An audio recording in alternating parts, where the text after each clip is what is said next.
Shyam Singh Roy. Originals తాలూకు copies మరియు Vasu copy కొట్టిన స్క్రిప్ట్ నేను కోర్టుకి సబ్మిట్ చేస్తున్నాను. ప్లీజ్.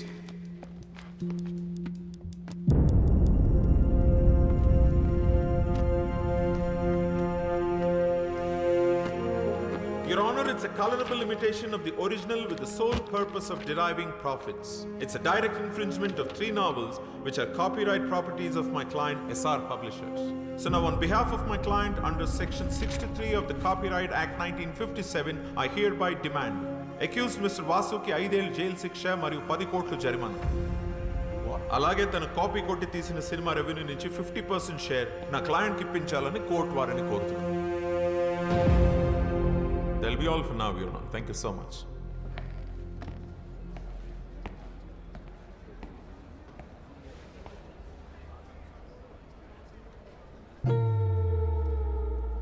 డిఫెన్స్ దీనికి మీరేమంటారు?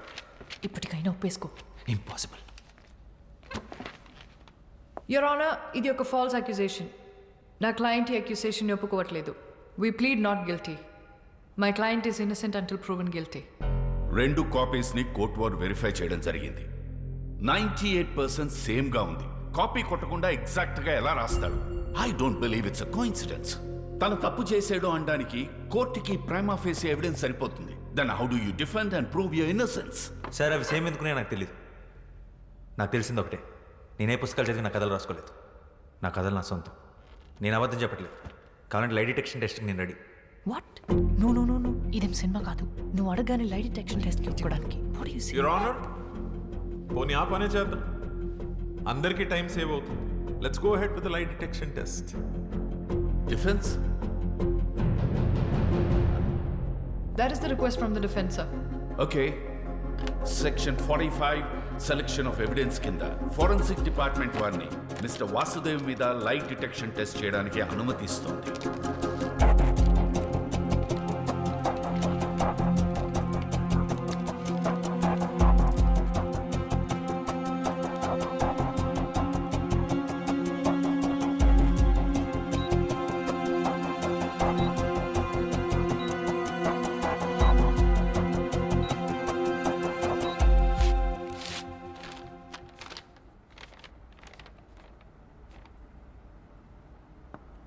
మిస్టర్ వాసుదేవ్ అబద్ధం చెప్పటం లేదని ఫోరెన్సిక్ డిపార్ట్మెంట్ వారు రిపోర్ట్ ఇచ్చారు.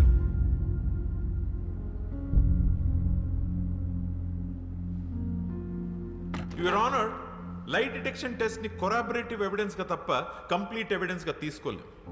I'm sure the defence is well aware about this. లై డిటెక్షన్ టెస్ట్ ని చీట్ చేయగల టెక్నిక్స్ కూడా లేకపోలేదు. ముద్దాయి సరైన సాక్ష్యాధారాలతో తను నిర్దోషులని ప్రూవ్ చేసుకోవాల్సి ఉంది. ఇంకా అప్పటి వరకు మిస్టర్ వాసుదేవ్ మీద ఉన్న చార్జెస్ అలానే ఉంటాయి. That's all, your honour.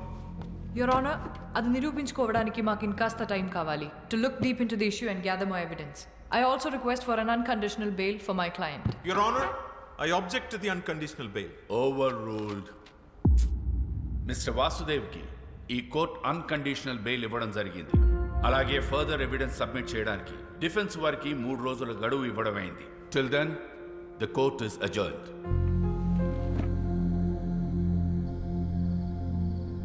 నేనైతే కాపీ కొట్టాడనే నమ్ముతున్నాను. ఇవాళ రేపు యంగ్ ఫిల్మ్ మేకర్స్ అందరికీ ఇన్స్పిరేషన్ అనే పేరుతో వేరే వాళ్ళ కథలు తోపేయడం అలవాటైంది. ఇలాంటి వాళ్ళకి అనవసరంగా పేలించి ఎంకరేజ్.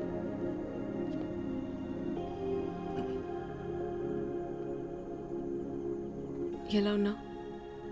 బాగున్నాను.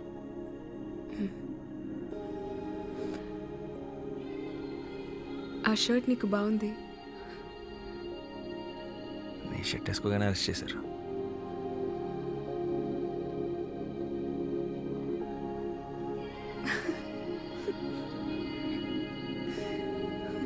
But thank you.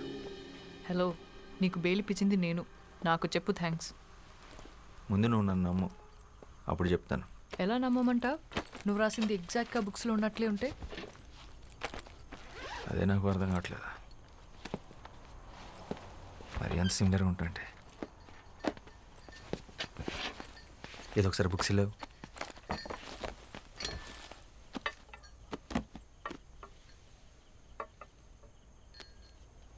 Shyam Singh Roy. SR పబ్లిషర్స్లో SR అంటే సింఖరాయ్ అనుకుంటా. ఈ ఫ్యామిలీ గురించి నేను స్టడీ చేశాను. శ్యామ్ వాళ్ళ అమ్మ తెలుగు, నాన్న బెంగాలీ. వాళ్ళది లవ్ మ్యారేజ్. వెస్ట్ బెంగాల్లో సెటిల్ అయ్యారు. వీళ్ళు మొత్తం 4 బ్రదర్స్. అందులో ఆఖరివాడు శ్యామ్ సింఖరాయ్. వెస్ట్ బెంగాల్లో ఖరగ్పూర్ డిస్ట్రిక్ట్లో కాలికాపూర్ అనే గ్రామంలో జన్మించాడు శ్యామ్. తర్వాత కల్కటాలో చాలా famous writer and social activist అయ్యాడు.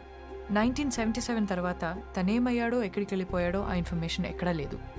ఒకవేళ చనిపోయింటే తన సమాధి కూడా ఎక్కడుందో ఎవరికీ తెలీదు. 1985లో మిగిలిన బ్రదర్స్ అందరూ ఒక మేజర్ కార్ యాక్సిడెంట్కి గురయ్యారు. చనిపోయిన ఆ 2 అన్నయ్యల పిల్లలే ఇప్పుడు ఆ కంపెనీని నడుపుతున్నారు. వాళ్ళని మీద కేసు పెట్టారు.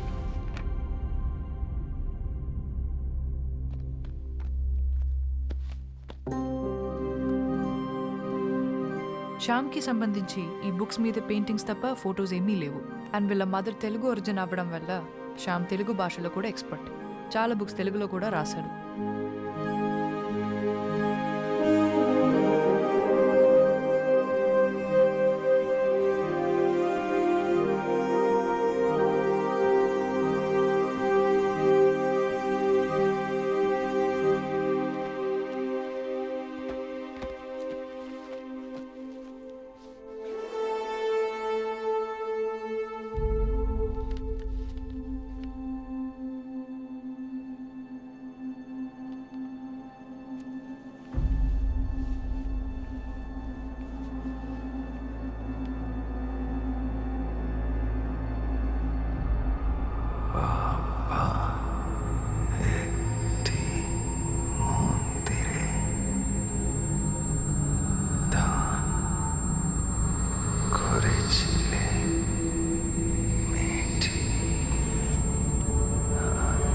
రే వాసు, నీ చెవులోంచి మళ్ళీ బ్లడ్ వస్తుందిరా.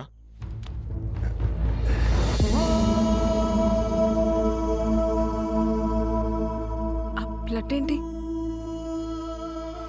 వీడు అప్పుడప్పుడు ఇలా జోన్ అవుట్ అవుతున్నాడు. అది జరిగినప్పుడు వాడికి ఏం గుర్తుండట్లేదు. అలా జరిగినప్పుడే ఇలా బ్లడ్ వస్తుంది. అదేంటి, ఎన్నిసార్లు ఇలా జరిగింది? చాలాసార్లు జరిగింది. మనం గొడవపడిన రోజు కూడా వచ్చింది.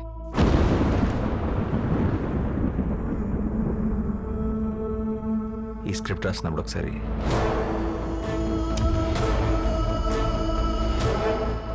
షూట్ అప్పుడు ఒకసారి